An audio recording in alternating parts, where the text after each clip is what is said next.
When certain politicians and the media use the term muscular liberalism, that's just another word for racism and Islamophobia. This stance on Islam has led them into primary schools to ascertain why young girls wear the hijab, as it could be interpreted as a sexualization of these young girls. I say shame on Ofsted for victimizing young girls,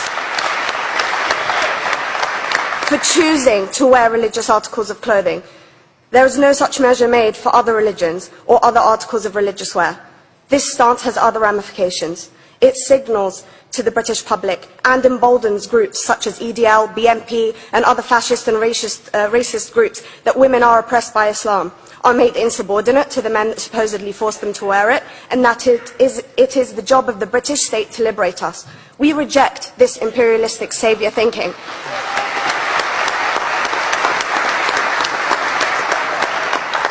And I am here to state for all people who choose to practice their beliefs openly that we are not oppressed by our faith. Islam is not one homogeneous block. There are Muslim women who do not wear the hijab, and that is their interpretation of their faith.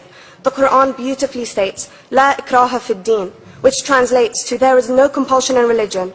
My faith has given me the right to choose 1,400 years before the Universal Declaration of Human Rights told me I could. A fun fact for you, conference. My dad didn't want me to wear the hijab. I chose to. Those of faith, thank you. Those of faith should have the right to choose to wear their articles of faith. Sikhs wearing the turban, Jews wearing the kippah, or Christians wearing the crucifix. Practicing my right to freedom of expression through the hijab empowers me and other women like me to know that we are able to make decisions for ourselves. Through the hijab, women like me feel empowered to overcome the social expectations of sexualization that is relevant and has currently resulted in many cases of anxiety and worse. I can speak for myself and others like me. At school, I was able to focus more on the thoughts that were running through my mind than how good I looked to the world. The NUT has supported a woman's right to choose when it comes to pregnancy. I want conference to support my right to wear the hijab.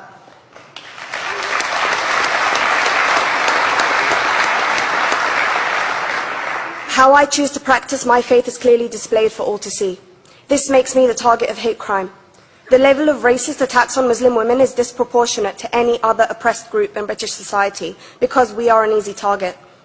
This decision by Ofsted has ramifications beyond the school gates and must be seen in the context of increased attacks on the Muslim community and perpetuates the outdated notion that Muslim women are victims. I was on a trip last year to Hampton Court with my Year 7s, where a man felt comfortable to call me a terrorist. As a Muslim woman, I'm not a victim, so I challenged him. He denied it. I'm sure you've heard of the Punish a Muslim Day. It's been spoken about a few times already this morning. And as a Muslim, I'm actually quite optimistic. They're trying to limit it to one day. That's 364 less than normal.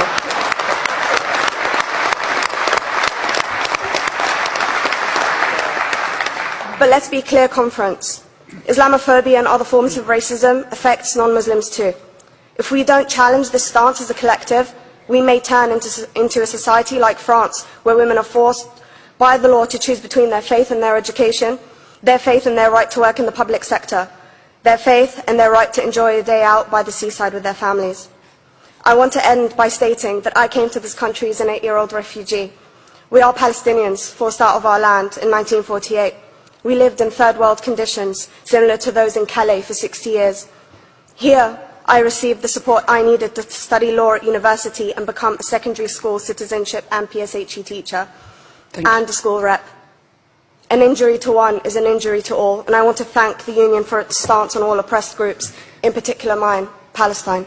Thank you, conference. Thank you, Latifa.